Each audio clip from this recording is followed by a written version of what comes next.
Hello and welcome to the Rugby Gods podcast. I'm John Keenan. No mai haere mai. Today is June 25th and now let's talk some rugby. Okay, well, a few stars have aligned in my world. One of them being a public holiday where I live, but also more importantly, which gives me some spare time. But also far more importantly, basically three pretty big rugby stories in a sort of New Zealand-centric world or New Zealand-centric rugby world have sort of occurred over the last sort of 24 to 48 hours. And I was sort of sitting there, I've just sort of been reading some of these articles or seeing them appear through the media, and I was just thinking, well, that's an interesting topic. I will sit back and relax. Wow, that's another interesting topic. I better think about talking about that one at some stage. And then a third very interesting topic turned up, and I was just like, look, I've got some time off, where I'm living. It's a public holiday, and I've basically just had three, amazing big gold nuggets turn up in my lap. So let's do a special, basically, a Rugby Gods podcast here, where I'm really not going to be focusing on Super Rugby at all. Let's get into it. So this is sort of a special edition, just due to an amazing, or for me, three very interesting, very amazing stories have just cropped up. Perfect timing. So the first one that I want to talk about is very real. It's essentially the New Zealand NPC or provincial competition, known currently for naming rights as the Mitre Cup.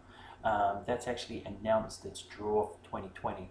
So it was pretty headlined, it was pretty flagged as to what was going to be happening, but now we have very concrete details as to when it's starting, the length of the competition, what they're doing in terms of fixtures, sort of like where those fixtures are, which again is pretty standard. But yeah, there is definitely like a little bit more detailed information there, and it's definitely worth celebrating it and discussing it, because essentially it's the second New Zealand competition that will be running essentially consecutively.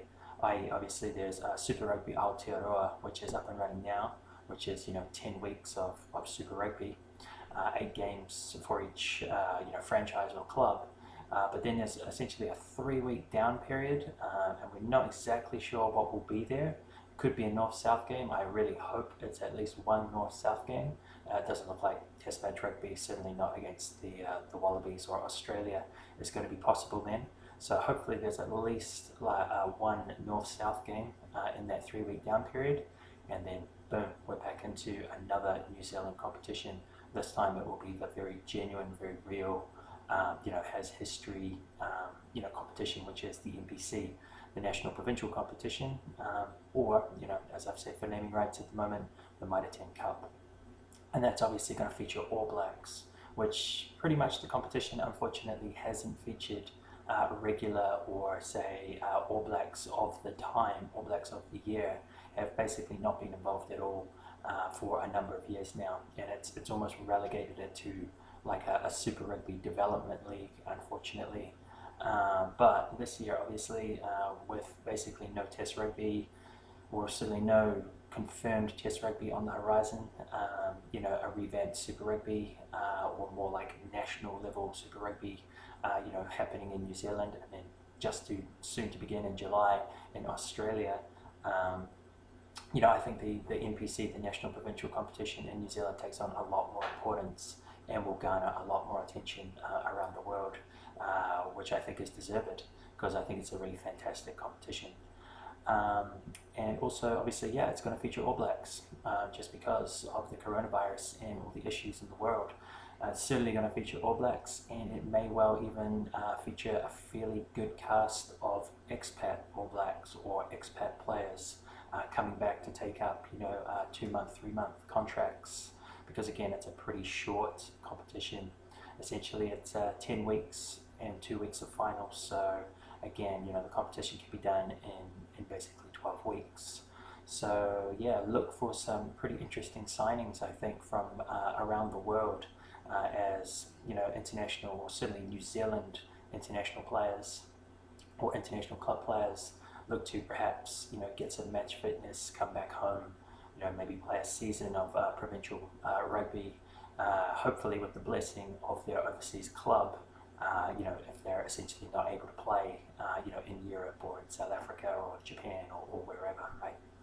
So yeah, I think it could be one to watch. Keep an eye out for signings at the NPC level or the Mitre 10 Cup level.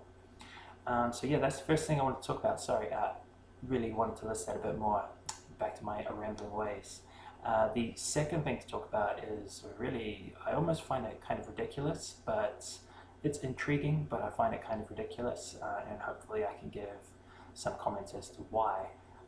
But the second article is basically New Zealand Rugby confirming that they are in talks with Australian Rugby League about some sort of cross-code game, which is tentatively being penciled in for December 2020, like early December 2020.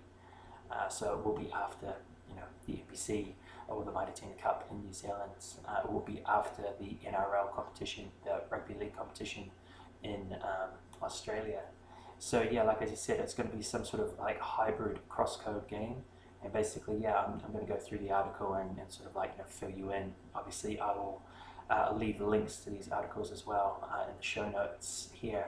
But I gotta say, it's intriguing, but I do kind of find it a little bit ridiculous. But interesting story. And then the third story that I want to look at is basically Australia is really warming up, or really firing up to host the 2027 Rugby World Cup. And at present, it seems like basically there's no other legitimate bids. Like I believe at present, Argentina has pulled out sometime earlier this year, and basically it's Australia against Russia in terms of who wants to host Rugby World Cup 2027. Now, I'm not exactly sure where America is with bidding, like American Rugby that is. I'm not sure if they basically just went through a fairly detailed and rigorous 2023 bid, which they obviously failed for. I don't believe that's the case, because I'm pretty sure 2023 was awarded to France quite a significant period of time ago.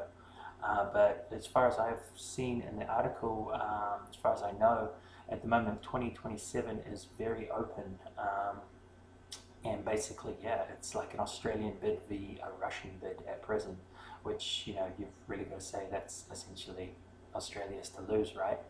But the interesting part for me is it looks like Australia are trying to be pretty wholesome or pretty inclusive about things, and they seem pretty open to essentially dealing or negotiating with New Zealand to be involved as a like a sub-host or a co-host, certainly as a minor role. Australia being the dominant role and like the finals host, maybe New Zealand in a co-hosting role or a sub-hosting role. And I want to talk about that, and then maybe provide an opinion or two on like what I think could even be done on top of that in terms of Australia, New Zealand, and Pacific Islands rugby. So yeah, let's see how I go with actually getting through that content. Already taken me 8 minutes just to frame it, which is a little bit embarrassing. I apologize, but thanks for hanging in there. If you have, hopefully I've got some timestamps here as well, or while you're watching this, hopefully there's some timestamps below. And if you're only interested in one of those articles, just click on a timestamp and go to the article you're interested in, right? So yeah, let's make a start. First one to look at, like I said, is going to be New Zealand Rugby releases the revised Mitre 10 Cup draw. Cairns Thursday night matches. So I'm going to go through and I'm going to read basically the whole story and then just provide some commentary, some of my thoughts as I go. Apologies, this is the 3 articles I'm going to be bringing to you are all from stuff.co.nz. I actually link to stuff.co.nz /sport/rugby in my show notes every week, so I definitely always had tipped them. I post into their Facebook group, Stuff Rugby, etc. So I do feel like hopefully, I apologize in advance if this is some sort of like breach of copyright or whatever, but I do feel like if I'm reading out the full story, it's basically public and available and free of charge. and I'm going to provide my own commentary around it. So hopefully I am actually adding value to the article that you've publicly put up on the web, on the internet.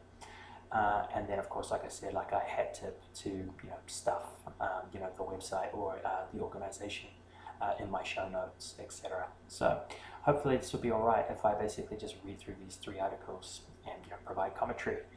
And then obviously the links to each individual article will also be in my show notes. So yeah, one more time there. New Zealand Rugby releases revised Mitre Cup draw, so NPC competition draw, cancels Thursday night matches. So let's have a look at what they say. So Provincial Rugby's Mitre Cup will start on September 11th and run for 12 weeks. New Zealand Rugby confirmed in a revised draw released on Thursday. There's a little link there in the article that you can click on the draw if you want to find your individual team or week by week the fixtures. North Harbour will host Canterbury and Albany, which is North Auckland, or sorry, I shouldn't say North Auckland, it's the north part of Auckland, or harbour basically, North Harbour. So North Harbour will host Canterbury and Albany in the Friday night competition opener, with New Zealand Rugby canning Thursday night matches of past seasons. So yeah, often, even if you went back 4 or 5 years ago now, actually this used to have teams playing, like 2 teams every week used to have to play 2 matches in a week. So you would play like a midweek match on like a Wednesday night, and then you might have to back up and play like a Sunday match, or vice versa, like a Sunday match and then a Wednesday match. So there used to be a time where they used to fit in the 10 rounds into 9 weeks, I believe, and like shorten the process and have like double match rounds for every team. And they actually used to run the rounds from Wednesday night through to Sunday afternoon. They got rid of the Wednesday night matches maybe a year or 2 back, maybe 2 or 3 years ago now. And then it looks like this year they're getting rid of the Thursday night matches. So they're not really reducing the games or anything like that. It's still 10 rounds of action or 10 rounds of regular season, but it's basically all going to be done on Friday night, Saturday afternoon, evening, and Sunday afternoons. So that's a little bit interesting. The usual 7 matches per round, kind of like I'm explaining there, will be played across a weekend, with 2 clashing at 2:05 kickoffs on Sunday afternoons.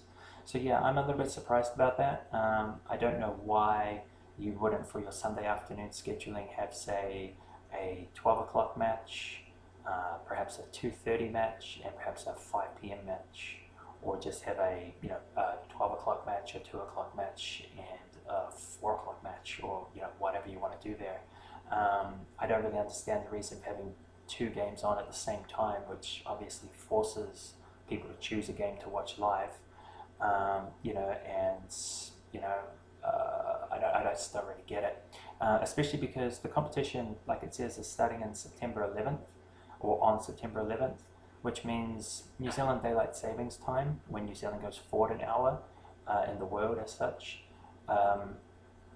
That means that there's really only, I think, maybe the first 3 weeks of the competition, where it might even only be the first 2 weeks of the competition, but certainly the first 3 weeks of the first 2 weeks of the competition, but maybe 3 max, will be played on standard time, and the remainder of the competition, so the next 9 or 10 weeks, are going to be played in New Zealand Daylight Savings Time, which means that if you're thinking of New Zealand times and how do they relate back to, say, the UK, Ireland, and Europe, and South Africa, big rugby audiences, generally speaking, that's going to put New Zealand somewhere like 13 to 12 hours ahead with that.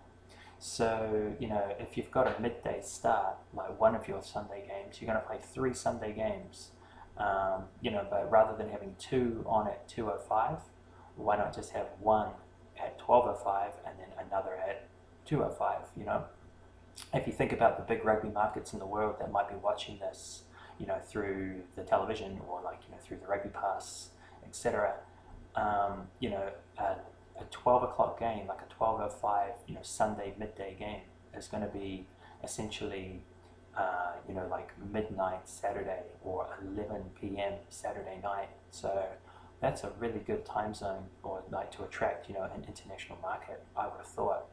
Whereas obviously if you're running two games concurrently, you make people choose. You can't watch both, or pretty much you can't watch both. You kind of got to choose one of the two games.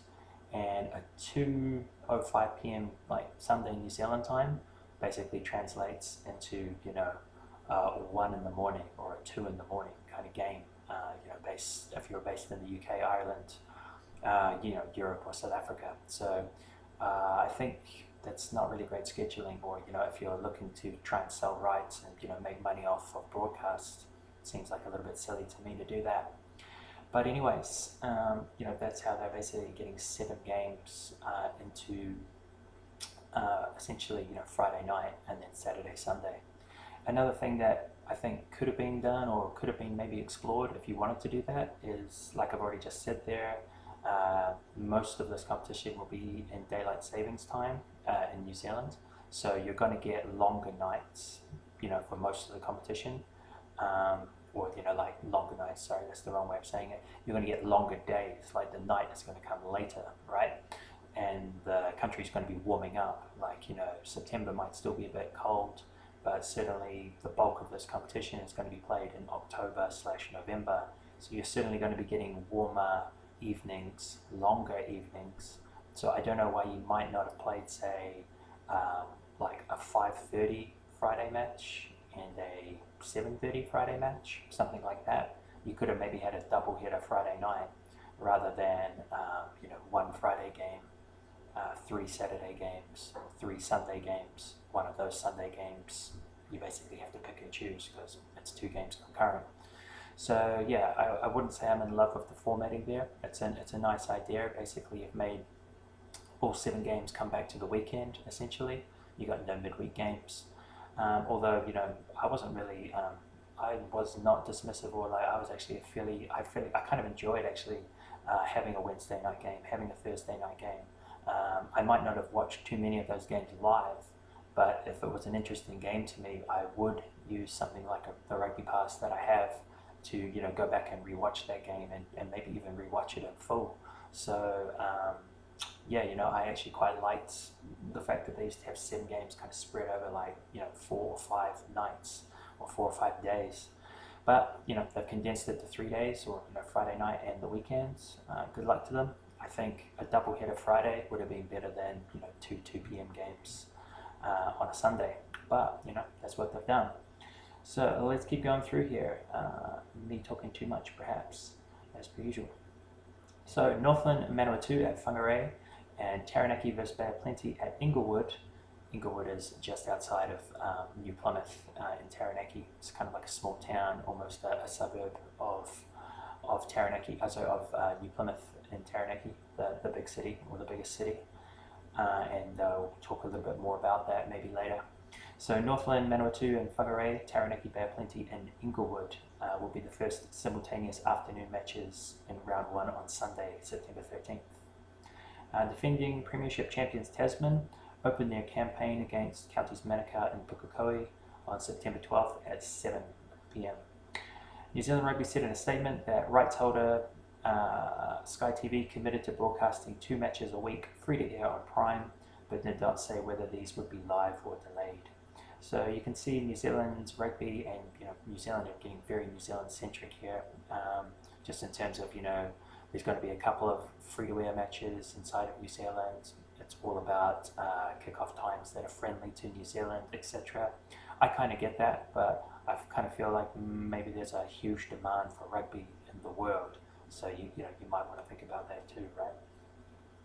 The Premiership, which is the A level, and Championship, the B level, semi-finals will be played on November 20th and 21, with the respective finals on November 27th and 28th. New Zealand Rugby head of professional rugby, Chris Landrum, said that the renewed enthusiasm around rugby, it was another important step to have confirmation of the Mitre Cup calendar. We have seen a real surge in interest in the Investec Super Rugby Aotearoa in the past few weeks, and have confidence that it will continue through to Mitre Cup, which is a special competition in our rugby landscape. Yeah, it certainly is, from a New Zealand perspective. and it has really been, kind of like sold out really by not having All Black inclusion, etc., for at least the last sort of 5 to 10 years. So, well done New Zealand Rugby for at least, giving back to it a little bit. We know the provincial unions have been working hard in their preparation for this season and are looking forward to what will be another exciting competition. The Ranfurly Shield. Now, this is another awesome little tournament inside of a tournament, or a little contest inside of a contest. Essentially, the Ranfurly Shield means that whoever holds the shield, any regular season home game means you hold the shield, you have to defend the shield. So you're basically, through the whole season, you've got at least 5 home games to defend the shield, which is a great little competition, and it's definitely something that could be done at Super Rugby level, whether that's just Super Rugby level New Zealand or like Super Rugby level global. If we go back to that, you definitely could have like a Ranfurly Shield equivalent, i.e. home team in Super Rugby has to defend regular season matches, a shield, some sort of cup. Just, it makes for viewer, it makes for interest, it makes for special interest in that like one fixture of the week, probably every kind of 2 weeks or 3 weeks, right? It's just a good thing, and I think Sansa and or Super Rugby missing a trick by not having something like it. So the Ranfurly Shield will officially go on the line in August with one pre-season challenge for holders Canterbury against Meat Cup champions North Otago on August 28th. So underneath the Premiership, which is the A level, and the Championship, which is the B level, that's 14 teams right there, 14 provincial teams right there. Underneath that, there's something called the Heartland competition, which has another 12 New Zealand provinces. And the Meads Cup, again, is like the A level of the Heartland Championship. And then there's a Lahore Cup champion, which is like the B level of those, 12 teams. So essentially your top 14, the Premiership and Championship, the top 14 provinces, professional outfits, like fully professional teams. And then once you get to the Heartland Cup or the Heartland Championship, you're dealing with essentially an A level and a B level of 12 teams that are like semi-professional. So basically the best semi-professional team from last year, the Meads Cup champion, North Otago, will have a pre-season match to try and steal the shield and bring it from in the Mitre Cup and try and steal it and take it away and bring it for a season back down to, say, the Heartland competition, which would be amazing. Pretty much never happens, or I don't think it's really ever happened yet. Certainly Thames Valley gave Otago a pretty good run for their money. I think that was last year.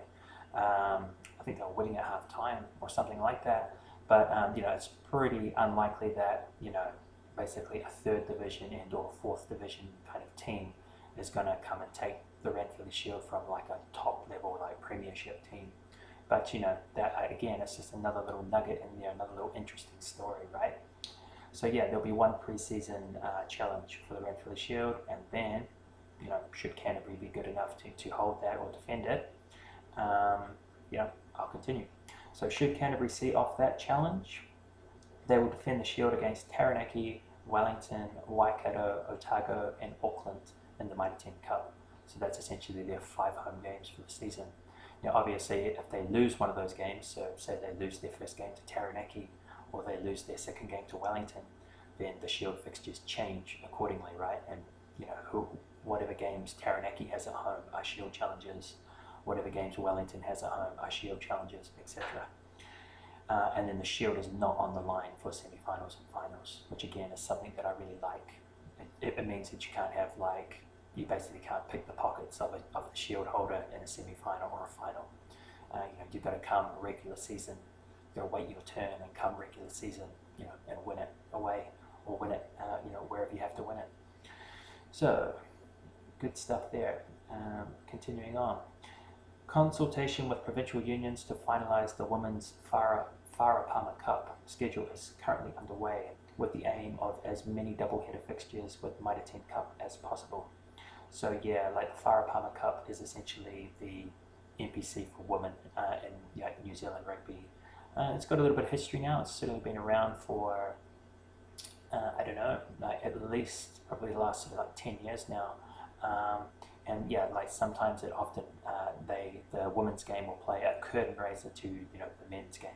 So, for example, if Auckland is playing Wellington at Eden Park, with a, I don't know, like a 7 o'clock kickoff, right? Maybe it's a Saturday night game.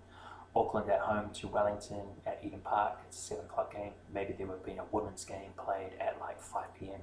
Before it at Eden Park. So they often do double headers, of the men's and women's, which is pretty cool. And it's good. It gives the women's game a little bit of visibility, and it kind of, for economic reasons as well. It keeps it kind of like financially useful or financially viable as well. So yeah, that's pretty much the first article. Like I said, I will provide a link to the article that I just read there, and basically in the first kind of paragraph, right at the top of the article, there's a link which you can click on, and it will take you to the actual draw that was released. So you can see the draw week by week. You can look at a team and view them week by week. Who do they play at home? Who do they play away? Who are the Shield challenges? Who's got the Shield challenges this year? Which was just said in the article. So that's all that. I think you can find that. If you look down below here, you should be able to find my link in the show notes to that article, and then the link inside to the draw inside of the article. So next one, onto essentially a little bit of craziness here. So I would just call this like an April Fool's joke if it wasn't Mark Robinson confirming. Mark Robinson is the new chief executive of New Zealand Rugby. So they have Mark Robinson on the record confirming that yes, they are open, yes, they are in some kind of discussions with Australian Rugby League. I'm not even sure exactly what you call them, but essentially he is in genuine negotiations of some description with the equivalent of New Zealand Rugby in Australian Rugby League. So, once you sort of hear that, once you see the quotes, you've got to be like, wow, this is actually a lot more advanced than you think. It's not some sort of like crackpot conspiracy theory. This is something that truly thinking about. But, first and foremost, I view it as like an interesting thing. I view it as surprising. I view it as interesting. I don't really think it's the right thing to be doing, and I guess I might get into that maybe at the end of the article. For this one, I might just try and pretty much read the article through, try not to stop too much, and then at the end, I think I might sort of just drop a few reasons why I'm a bit critical of it. But let's have a go. So, Mark Robinson, as I said, the New Zealand CEO for New Zealand Rugby. Mark Robinson confirms New Zealand Rugby in talks for All Blacks versus Kangaroos hybrid cross-code match. So if you're an international person, you don't know too much about rugby league, or certainly nothing really about rugby league. Obviously, in rugby, the name, what would you say, the moniker? Like, I'm not sure, like the brand, whatever the label. For New Zealand are the All Blacks. For Australia, it's the Wallabies. But in Australian Rugby League, it's the Kangaroos. So, yeah, they're in talks for All Blacks Rugby versus Kangaroos Australian Rugby League hybrid cross-code match. So let's get into it. So New Zealand Rugby boss Mark Robinson has confirmed negotiations have been underway for a hybrid 14-a-side match against Mal Meninga's Kangaroos. Mal Meninga is a very famous rugby league player, and he's basically the coach of the Kangaroos, the national rugby league team for Australia. Robinson said NZR are interested in learning more about the concept that could be hugely lucrative for New Zealand Rugby and the ARL, so Australian Rugby League is the equivalent of NZR. We've had an approach, Robinson said, of the game. We've had an approach, Robinson said, of the game that could take place later this year. We'll work that through and go through the proper process. If we feel it has merit, to take it further. It's one of the many different options we are considering, Robinson said. It's not new. The last time New Zealand Rugby had an approach was in 2017. Robinson said there was various reasons why that concept never got off the ground. Meninga told the Courier Mail, it's a Brisbane newspaper, the two parties are in serious negotiations and have a penciled in date of December 5th at a yet to be determined venue. I'm keen to make this happen. We want to play the All Blacks. Hopefully we can get the concept off the ground, Meninga told the Courier Mail. Again, this is the Australian Rugby League head coach. Robinson did confirm the main focus for New Zealand rugby was salvaging international rugby matches in the wake of the COVID-19 interruption. Our priority is on the All Blacks to play international rugby.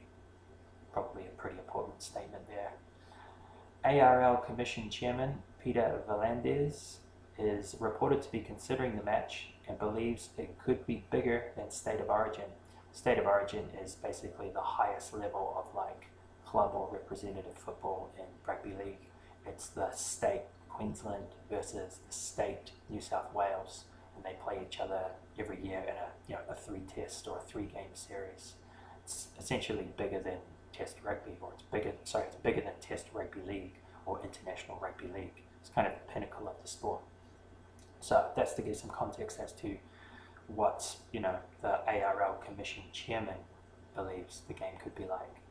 So I'll just go back there one more time. ARL, Australian Rugby League, Commission Chairman Peter V'landys is reported to be considering the match and believes it could be bigger than State of Origin if promoted as a biennial fixture. So biennial, I'm assuming he means every 2 years. This would take the Kangaroos to the world. There will be global recognition, Meninga told the Courier Mail. So yeah, again, another important point. Who really benefits and wins from this sort of like hybrid cross-code game? Do the All Blacks really kind of improve their standing, playing some sort of like rugby league a drag kind of game? Or is it the Kangaroos, which you may never have heard of, right? Rugby League Australia. Do they really benefit? It's an interesting point there, or interesting thing to think about, like who wins. We are still in talks, but obviously news of this has got out. That's Meninga, talking to the press. The best from our game versus the best from the New Zealand game. Let's do it. Well, again, sorry, I said I wouldn't stop too much, but these points keep coming up. Is it really the best from our game, the Australian game, versus the best from the New Zealand game? Let's do it. Well, I mean, will New Zealand be able to pick New Zealand Rugby League players to be involved in their hybrid team? Will Australian Rugby League, or will the Australian Kangaroos be allowed to pick Australian Wallabies to be involved in their rugby game? I don't know, right? It doesn't really seem so. So it's not really like the best of Australian rugby league. It's not really the best of New Zealand rugby league. It's the best of New Zealand rugby versus the best of Australian rugby league. And again, it's like, who really wins from showcasing that?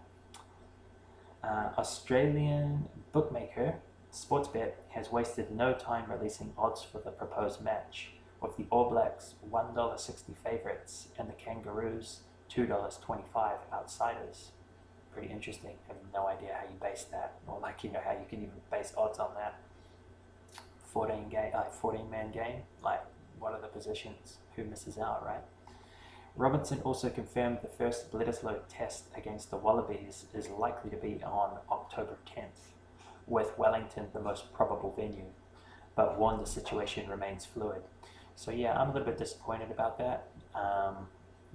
Obviously Super Rugby AU has to start after, it's going to be starting in another week from now, or just over a week from now, and it's going to be a 12-week competition because it's going to have semis and finals versus Super Rugby Aotearoa being a 10-week competition and starting 3 weeks earlier. So that kind of means that crossover window of time, there was sort of 3 weekends between the end of Super Rugby Aotearoa and say the start of New Zealand's provincial championship or championships, the Mitre 10 Cup. I thought that was that could or should have been a really good time to play at least one Australia New Zealand Bledisloe match for the season. It looks now like he's saying that essentially they're penciling in October 10th, which is essentially a month after Super Rugby. That's a month after the NPC or the Mitre 10 Cup starts, which basically means that you are going to be cutting into the Mitre 10 Cup. You will be dipping in and taking out All Blacks for a significant period of time by the sounds of it. which is, you know, pretty disappointing. It would have been great to have an uninterrupted season of, you know, an uninterrupted 12-week, you know, basically 3-month period where the All Blacks were just completely free and released to play for their provinces. I mean, it just hasn't happened for well more than a decade. So, you know, this should have been the year that was the case. But New Zealand rugby, basically, you know, chasing the international test dollar, right, against Australia in the middle of their provincial comp. Sad times. So, yeah, October 10th is being penciled in with Wellington the most probable venue, but the situation's fluid, obviously, like what happens with the coronavirus on both sides of the Tasman and quarantine issues, etc. Robinson continuing, we were committed to having the All Blacks involved with Mitre Cup for as long as possible. Yeah, basically, should have been the whole competition. But anyways, at this stage, we're hoping that we can have 3 weeks available for the provinces for the All Blacks to be playing in that competition. I'm just gonna, like, sorry, I don't like to swear very much, but that's just fucking ridiculous. I mean, it's a 12-week comp. There's essentially no international rugby on the horizon. Like, you really should be giving the provinces more than 3 weeks with their All Blacks. I think that's actually quite a slap in the face, to be honest. It's kind of offensive. You should have been giving that whole 12-week competition, just like you're giving Aotearoa Super Rugby right now, like a beautiful, nice 10-week block to get things done. You should have been giving, you know, the Mitre Cup and all of the provincial unions the exact same opportunity. So I actually think that's a real slap in the face from New Zealand Rugby and Mark Robinson. 3 weeks out of a 12-week competition, that's bullshit. I mean, that's what he's quoted as saying anyway. No doubt they should be released again, I guess, at the back end of the competition. I certainly hope so. So yeah, I'm just going to read that again. So we were committed, past tense, right? We were committed to having the All Blacks involved with the Mitre Cup for as long as possible. In my opinion, should be the entire 12 weeks. At this stage, we're hoping that we can have 3 weeks available for the provinces for the All Blacks to be playing in that competition. That's the quote. That's ridiculous. That's a real slap in the face. That's embarrassing from Mark Robinson, if that's really all he's offering there. A revised draw for Provincial Rugby's Mitre Cup has been released. Again, that's linked. I think it will just link you or send you to the same place as, you know, the last article, with a start date of September 11 for the 12-week competition. So, yeah. Very disappointed if that's a 12-week competition and they're going to allow the All Blacks to play 3 weeks of it. Like, you've got your eye off the prize. The return of a North-South game remains on the cards for with August 29th, the probable date, but again, Robinson was unable to offer up firm details. So North-South game is North Island, New Zealand versus South Island of New Zealand. Used to be a thing, and again, that would be an awesome game to bring back, and I think it would be an awesome game to continue regardless of what happens in the world with coronavirus. If we go back to a fully global Super Rugby competition, I still believe there should be room for a North-South game, maybe like, you know, a week or 2 weeks, you know, after a Super Rugby final. You know, it's a really, really great idea, and it's very passionate, and it's just competitive. It's a really great game. So hopefully we will see a return of a North-South game. Pretty much, I think 100% yes, we're going to, because the Wallabies are going to be unavailable at the end of, you know, Super Rugby Aotearoa. Obviously, the All Blacks are not going to be playing this hybrid game in August/September. So yeah, I do believe that there will definitely be a North-South game, at least one, maybe even two, right? So yeah, go back to that. The return of a North-South game remains on the cards with August 29th, the probable date, but again, Robinson was unable to offer up firm details. We're just working through more details on that, he said. The contest,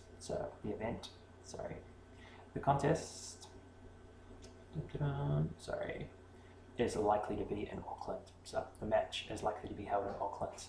I'd like to probably see 2 games there. I think, you know, with 3 weekends, I think there's probably enough opportunity to have 2 games there. But I mean, I guess a one-off game, why not?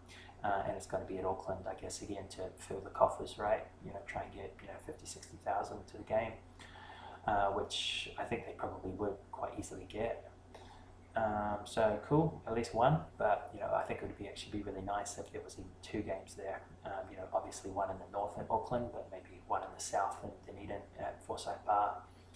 Under the roof, etc. I think you'd get a great crowd there too, and obviously great conditions. And it just evens up the ledger, right? The north gets a game, the south gets a game. With that north-south, I might come back to it in the future. I think it deserves kind of like a podcast of its own. Maybe the Ranfurly Shield, actually, which I just tried to describe before, deserves a podcast of its own as well. But I will definitely come back to the north-south if it becomes a truly like on-the-books game sometime in August. But generally speaking, the rules around eligibility are, were you born in, say, the South Island, or did you play your first class game, your first representative game in the South Island, and then vice versa for the North. Like, were you born in the North Island? Did you play your first class game, representative game for a North Island team? That's how you qualify for the North Island or the South Island, and that's my belief anyway. I guess if this actually becomes true and this really comes to fruition, we'll be able to see like what the eligibility criteria is for teams. But like, just to give you some context there, I believe a player, say for example like Damien McKenzie, obviously you probably should know him as like the Chiefs fullback, New Zealand All Blacks fullback, utility, can play 10-15, very creative, very good player.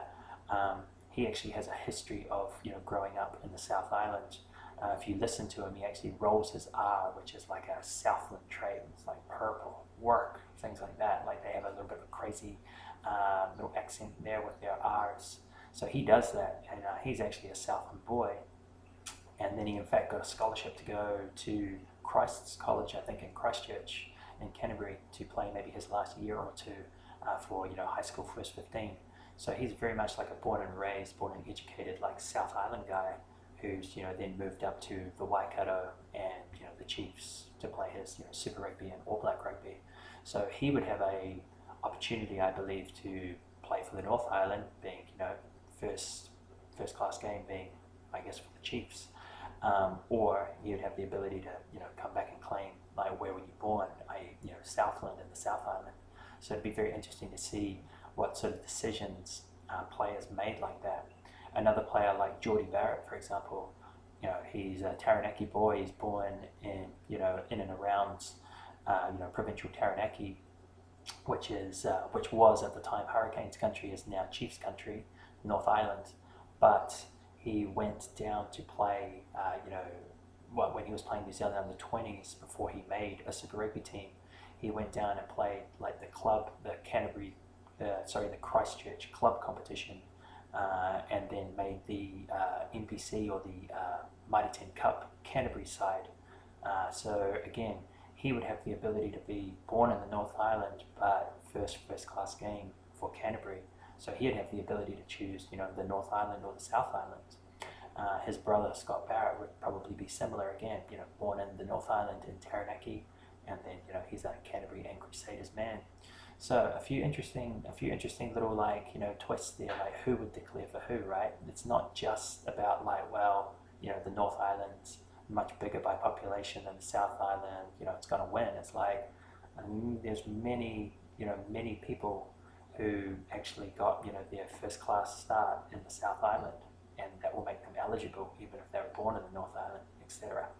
So yeah, getting a little bit lost in the weeds there, but I am quite excited by that competition or that game or that series perhaps, and I think I will definitely do a podcast, a deep dive into that in the future. So Robinson also revealed New Zealand Rugby have been in conversation for the last 12 to 18 months with Rugby Australia about co-hosting some games of the 2027 Rugby World Cup if Australia's bid is successful. So that's going to be the third, article that I push into, next. But I've got to give a little bit of pushback on this, concept of a 14-a-side Australian Rugby League team versus New Zealand Rugby team. I'm not a big fan. So here's a couple of problems for me. So obviously, in Rugby League you have 13 players. In rugby you have 15, right? And I guess this is sort of a meeting in the middle. We'll have 14 players. Okay, But both teams, or like both sports, have 7 backs. The rugby league has 6 forwards, rugby has 8 forwards. So if you have 14, it kind of means that both codes retain a 7-player backline, and then they need to have some sort of weird 7-player forwards, which actually doesn't really suit either code. Or you need to make like 6 in the backs and 8 in the forwards, or 6 in the forwards and 8 in the backs, or something like that. Like, you're really getting away from both codes, basically, right? Like, if you retain a 7-man backline, it basically forces you to have a 7 forwards team, and I don't really see how you work that. Like, 7 is uneven, right? I mean, you're either going to have to be minus a number 8 and have 2 flankers, 2 locks, props and a hooker, or I don't know what you do, right? Or you need to have like 6 players there. Maybe you lose 2 flankers and just have a number 8, but that then requires you to have like 8 backs, which neither code has. So I think this idea of having a 14 on 14, it seems pretty weird to me, and it seems like you're actually playing with like the fundamentals of the game, right? You're going to need to mix up like what you do in the backs for both codes.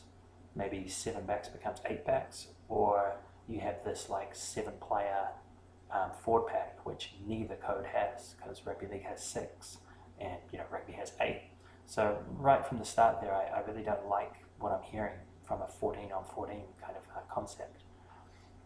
Then you have a look at the bench. I haven't actually followed rugby league for a long time, but they essentially have a bench which is more like kind of like an interchange, and their sub rule is completely different to a rugby rule. Like, rugby has an 8-man bench or an 8-player bench, and basically players can only come on once, and the only other time that's possibility that you would come on is as a blood replacement or a concussion replacement, right? But so basically as injury cover for a temporary period of the game, or you then permanently get subbed on if the person goes off forever, or never comes back from their concussion and or blood issue. So yeah, but whereas I believe certainly when I did used to watch some rugby league, which is a long time ago now, there's a huge interchange process that goes on in a rugby league bench. So it's just very natural to have someone play 25 minutes and then like roll them off, and then have a half time, and then maybe bring them back on sometime in the second half, or like whatever, right? And so how exactly are you going to work out the subs there? Like, what kind of subs bench are you going in with? Is it going to be like a 8-man rugby bench where you can basically only come on one time, or are you going to have this like rolling substitutions interchange kind of bench, which is rugby league? Those are 2 pretty fundamentally different systems, and again, like, if you're not playing a half of rugby league and a half of rugby, then you're going to have to compromise pretty seriously on reserves, or like what kind of like reserve format you have. So that's another thing. And then obviously, if you're, again, like I'm saying, if you're not having half a game of rugby, half a game of rugby league, you got to look at the positions, and you got to think, okay, so with rugby we have obviously props and a hooker, a front row, and that front row is backed up by 2 more props and a hooker, which is like mandatory on your bench. Why is that? It's because they're very specific, very specialized roles that you have to put a lot of time and effort and practice into being capable of playing those roles. They're not glorious roles. Well, hooker might be a little bit, but your props are not glorious roles, but they have to actually crouch, touch, bind, engage, right? Like, they have to do like scrummaging, and they have to do line out lifting, for example. And it's like, where are you going to get rugby league players that can truly scrummage against rugby players, like rugby props? I mean, I'm pretty sure you're just not going to be able to do that. Otherwise, you're risking serious injury to the rugby league players. Because in rugby league, you essentially play uncontested scrums. You basically just have a collection of 6 people each get together, and just, it's golden oldie, and you just throw the ball in, and then you restart the game. Some people love that because it's so clean, but there's actually no set piece to that. So there's nothing technical to that. So there's a couple of problems there. It's like rugby league just doesn't have props. It doesn't have real hookers that can actually crouch down and hit in a proper set piece like scrum engagement. And if you get rid of the scrum, which I think you kind of have to if you're playing this hybrid game, well, then the All Blacks or whoever the All Blacks bring in, they don't need to actually have props in their team. They don't even really need to have a hooker in the team because, again, like if you go to the lineouts don't exist in rugby league. So the players, the type of player like a lock, like a classical lock that jumps and competes and wins ball in the air, but they don't have that kind of role. They don't have those kind of like 6'7", 6'8", 6'9" kind of players. So essentially, and then if you don't have a line out and you don't have a contestable scrum, you don't have a hooker, right? Or you don't have a specialized hooker. So you've essentially made the type 5 of a rugby team irrelevant or redundant. So whatever All Black team turned up to play this hybrid, if they were smart, they wouldn't have props. They probably wouldn't have a hooker, and they wouldn't have locks. So what kind of All Blacks team are you actually playing? And it's like, it's just that would be the case because you don't have the set piece that those type 5 guys are basically created for. So, what's the deal? I mean, it would seem logical to say double up your midfield, like your rugby props for this hybrid game would become another second 5, another centre. So you might have a back line with a second 5 centre or like a 12-13, and you might have a forward pack where your props are now a 12 and a 13, like a second 12, a second 13, like in your team. Your hooker, your rugby hooker will now become, like, say, a second halfback for this hybrid game. So all of a sudden, and then like in your back line, I don't think you would really have room for a fly half. There's not really a need for like a Richie Mo'unga. Like you can just play like a playmaker fullback there. So again, like you might have 2 or even 3 or even 4 like fullbacks in your back line. It's just starting to be like, what are you really playing here? It's like when you look at a sevens team, like you don't really have props. You don't really have this kind of player, this kind of player. You just have a few like watered down versions that are like really, really skilled at what they do, but they don't really fit into a 15-man team. And I think it would be the same with this. If you don't have set piece and you don't really have contestable rucks, or I don't know, maybe you do have contestable rucks. I guess we have to see the details. But just the way I'm thinking about it, certainly I can't see contestable scrums. I can't see really lineouts, or if there are lineouts, it's going to be an absolute shambles for rugby league players to try and learn the concept of a lineout and lifting, etc. And then I don't really see how it's kind of almost even fair for rugby league players to have to play a contestable ruck, like against rugby players who are like all about contestable rucks. Like in rugby league, you just hit it up and get tackled, and then you play the ball through your legs and you restart a clean phase. So I mean, I don't know, maybe that's the beauty of it, right? Maybe I'm just not quite seeing it right, but like to me, it's like in order to actually have this 14-on-14 game, you have to take a lot away from rugby to allow the rugby league players to kind of come in to the game. And by doing that, you basically completely change out like who it is that's in your All Black team. All of a sudden, I think you've got at least 2 halfbacks starting. I think you've got like no hooker, you've got no props, you've got no locks, you've got double ups in your loose forwards, you've got double ups in your midfield, you've got maybe no fly half and 3 or 4 fullbacks. It's like I think the hybrid team is actually just going to be a ridiculously crazy or like just weird selection team. But hey. And I mean, I guess the last thing to think there as well is, if this is sort of like a revenue, money interest thing, which you have to say it has to be, right? Then I think should New Zealand Rugby, which I guess to be fair to the article and the comments in there, Robinson did basically say that Robinson did confirm the main focus for New Zealand Rugby was salvaging international rugby matches. Our priority is on the All Blacks to play international rugby. So maybe New Zealand Rugby is giving a little bit of fuel to this fire, but it's really just, it's got a huge bucket of water over here, and it's just going to like damp it all down in the next month or 2. I don't know, but obviously they're way more focused on like actually trying to play All Blacks against rugby teams, which is great to hear.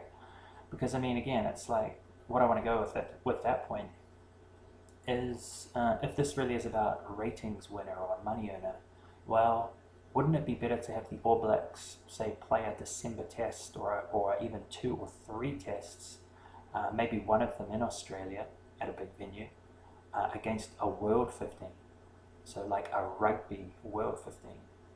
So again, like if you have, like bring together a team, bring together the British and Irish Lions plus France, the British Irish Lions plus France and the rest of Europe, Italy, Georgia, etc.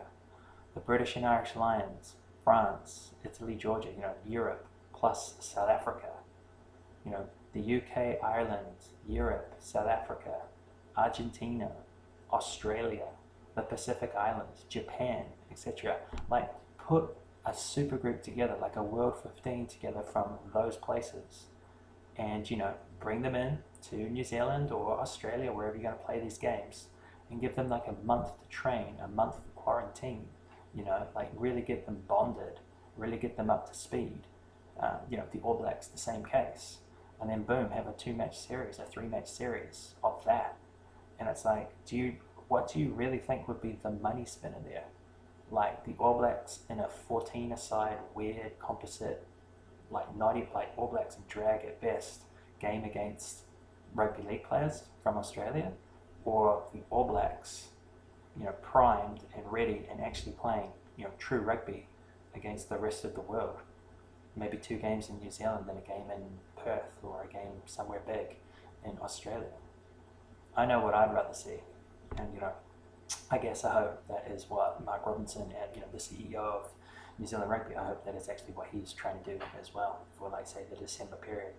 I'd love to see 2 or 3 tests at the end of the year in December, essentially, the All Blacks, or maybe even the Anzacs, like Australia and New Zealand rugby versus the rest of the world. Again, would be an incredible couple of matches.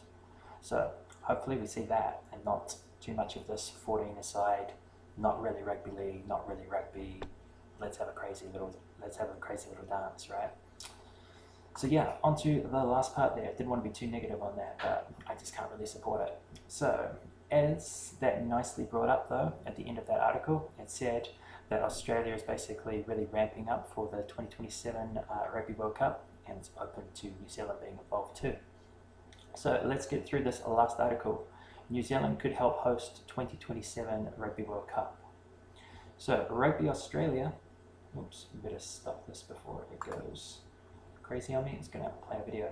So Rugby Australia pushes for closer ties with New Zealand, or Rugby Australia's push for closer ties with New Zealand has extended to potentially offering the Kiwis, I really hate it when people say that, Kiwis, the Kiwi team, the Kiwi, I don't know, right, the Kiwis, I'm going to start that again, so I'm getting a little bit negative here. Keep the positive vibes. So New Zealand could help host 2027 Rugby World Cup. Rugby Australia's push for closer ties with New Zealand has extended to potentially offering the Kiwis pool matches in its bid to host the 2027 Rugby World Cup. New RA Rugby Australia chairman Hamish McLennan has declared he is open to sharing games across the Tasman to strengthen a relationship he says has taken on increasing importance because of COVID-19's impact. While details around Australia's bid for the 2027 Global Showpiece are still being formulated, McLennan revealed he is receptive to New Zealand playing a role. At the end of the day, there's a lot of history between our 2 countries, so I'm really open to that, McLennan told Sky TV in New Zealand. I want to have a friendly and cooperative relationship with you guys, New Zealand Rugby. You are what you are. You're a fantastic rugby nation. We're, Australian Rugby, we're really keen to win it, and if you got a few pool games, sorry, it's spazzing out on me here.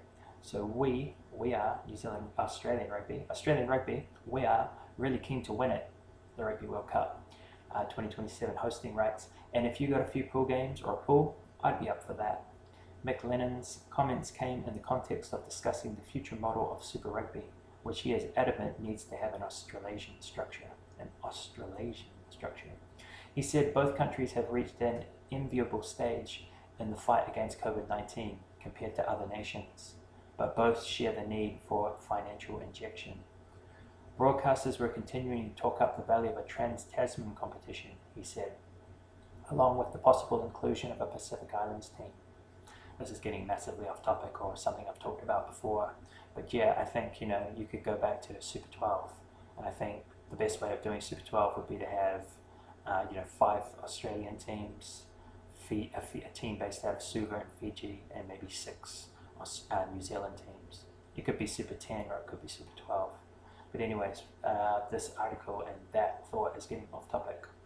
If we could do more cross-Tasman with Super Rugby, that'd be great, McLennan said.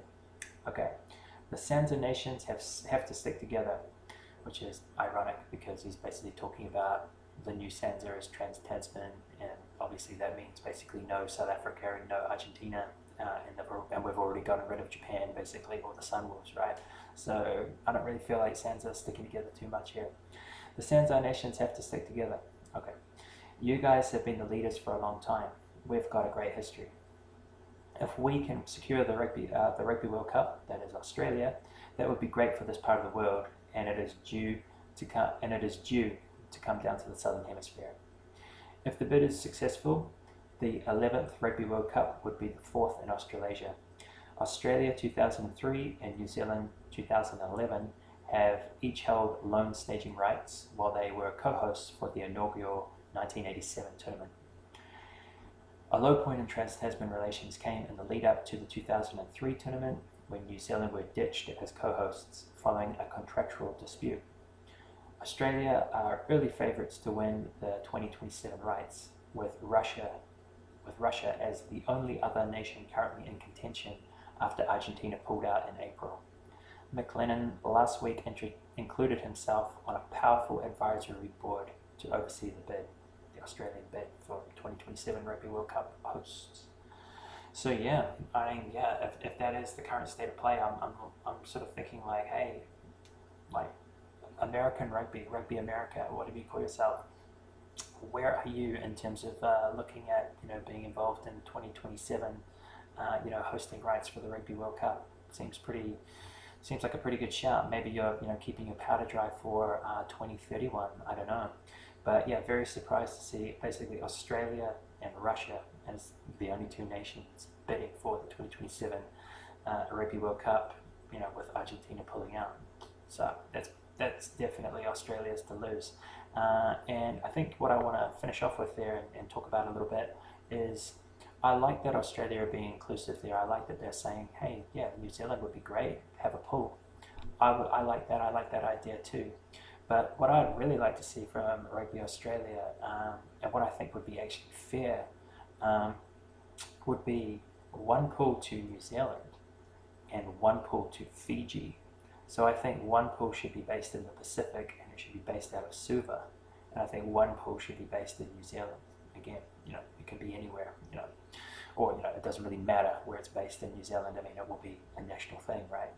But that way, I think you give basically, Fiji are in the tournament, or certainly, as a sub-host or as a co-host, they are included in the tournament and they get a group based out of Suva. New Zealand is in the tournament, by basically 2023 performance and or as a co-host, and they get a group, and then Australia gets 2 groups. I think that would be very fair, and that would be like a true Pacific Rugby World Cup 2027. And I think that would be very good for the sport and for the game. What else do I think should happen there? Well, in terms of quarterfinals, I think New Zealand should be given 2 quarterfinals. Australia should have 2 quarterfinals. The semi-finals and the final should go to Australia for sure, as they are the major host. And the 3rd and 4th playoff should go to Suva, should go to Fiji. So that's what I'd like to see. Just to recap that, I think, basically Rugby Australia reaching out to New Zealand Rugby and saying, hey, yeah, you could have a pool, that would be cool. Yeah, I agree. I believe we could have a pool for sure. It will make your tournament better. But we should have a pool, and we should have 2 quarterfinal games. And I think that basically means that the All Blacks are going to be in a pool at home, and then basically if they finish first or second in that pool, they get one of the two, quarterfinals in New Zealand. So they don't have to move over to Australia until the semi-finals time. I like that, and I think that would be very good for the game. With Fiji, Fiji gets automatic entry to the tournament as a co-host, and they get a pool based out of Suva, or they get a group based out of Suva.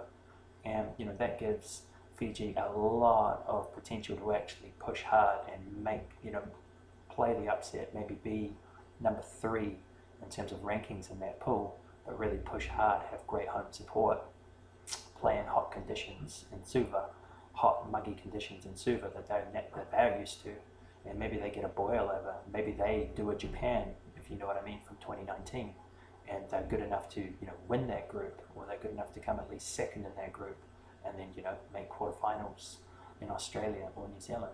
I like that. And then again, having the 2 semi-finals and the final in Australia, got it, completely agree. You have all the big stadium or stadia, and you have all the population, and it's your host, or you're hosting this as the major host. So yeah, totally, you get both semi-finals and you get the final. But the 3rd and 4th, the bronze final, 3rd and 4th playoff, that goes back to Suva. So you basically finish out the tournament with Fiji getting that nice pool that they're involved in, and then a 3rd, 4th game, which is a little bit meaningless. Generally, it's like 2 sad semi-final losing teams that are basically just trying to get themselves back together psychologically to send off basically usually a lot of, say, older retiring players who have basically hung out to finish their international careers with a Rugby World Cup. So everybody's just lost basically at the semi-final level, right? And now you're basically just trying to get your psychology up to do a good job and send off long-serving stars of your game. So I would like to see that play in a really nice friendly atmosphere in Suva. It's a important game in some ways, but it's really a totally meaningless game in other ways, right? And it would be great to see that play with really nice support and a really nice environment in Suva, to basically close out the tournament, or second to last game to close out the tournament. So what do you think about that, Rugby Australia? Not bad that you've reached out to New Zealand, but you should also be reaching out to the Pacific Islands. You should be reaching out to Fiji. And I think if you host 2 pools in Australia, you give 1 pool to New Zealand, you give 1 pool to Fiji, 2 quarterfinals to New Zealand, 2 quarterfinals to Australia, both semi-finals in Australia, the final in Australia, and then the 3rd and 4th playoff, the bronze final in Suva in Fiji. I think that's like an absolutely amazing tournament to have right there.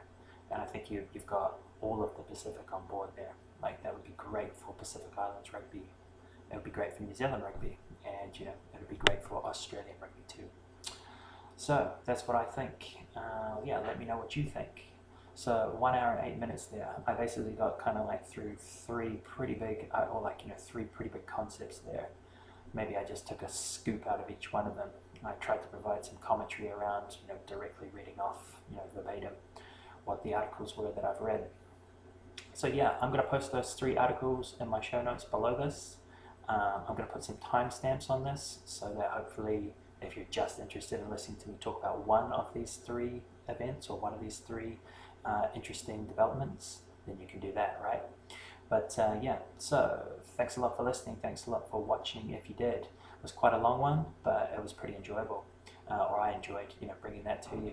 It was kind of nice after a couple of weeks of Super Rugby build-up, Super Rugby Aotearoa build-up, and then obviously 2 weeks of Super Rugby Aotearoa to, preview and review. It was kind of nice to just have this massive storm cloud of unrelated rugby to just drop on you just there. But yeah, I think it's very interesting, right? Please, check out the, basically, if you're an international person, you're from, the UK, you're from the UK and Ireland, you're from Europe, or you're from America, or wherever, you're from South Africa, go and check out what, the Mitre Cup is. Go and check out the history of it. It's essentially the NPC in New Zealand parlance. Go check out the entire history of New Zealand's NPC. It's a really great thing, and inside of it there's the Ranfurly Shield, and just go check out those 2 things. and see if you're if you're interested in it, because that will be a really awesome little competition that will be coming to you in basically mid-September. So 3 months from now, less than 3 months from now. So get yourself skilled up a little bit on that. I will definitely be talking about more about the Mitre 10 Cup, which is the naming rights now of the NPC, or the provincial competition, and I will be talking more about the Ranfurly Shield in the next few months before that competition or those competitions kick off. But have a look around, find out what you can about it, because they're really awesome competitions that have been neglected, unfortunately, by New Zealand rugby, and just they haven't been able to be given their rightful place or their rightful time in a fully professional environment. Certainly not over the last 10 to 15 years. So it's been a little bit sad, but the coronavirus has given a really good opportunity for the provincial competition to shine again. So as an international rugby supporter, go check it out. Go see if you can find some information about that. This hybrid rugby league, Australian rugby league versus New Zealand rugby or All Blacks rugby. I'm not really that sold on it. And I really do hope that it's just a little bit of hot air. I just don't really want to see it. I don't really think it will be the All Blacks if they pick a 14-man All Black team to kind of play a bit of rugby league or whatever. I just think it's a complete waste of time. So yeah, I've got a rubbish truck. If you can hear the bell or the siren or whatever it is in the background, it's coming closer and closer. It kind of sounds like an ice cream truck. If you're from New Zealand or maybe a European country, it might sound like an ice cream truck, but it's actually the rubbish truck here in Taiwan. Kind of surprised that it's doing the rounds on a public holiday, but there you go. So I'm just going to sign out right now before that siren gets super loud out the front of my house. So yeah, thanks a lot for listening. Thanks a lot for watching. If you did, please find my Facebook page, the Rugby Gods podcast, and give it a like. And please subscribe here on YouTube to this channel. Those would be great things. And yeah, if you want to get in touch, you can get in touch through Facebook, through the page, or you can just send me a comment here. I also have, if you go to the About tab on my YouTube channel here, I have a link through to the Facebook page, and I also have a Gmail email that you can contact me on. So thanks a lot for all that. I hope you're having a great week. I'm going to peace out there. It's quite a long one. It's going to get a bit loud here. So, ka kite no. I'll see you again. Bye for now.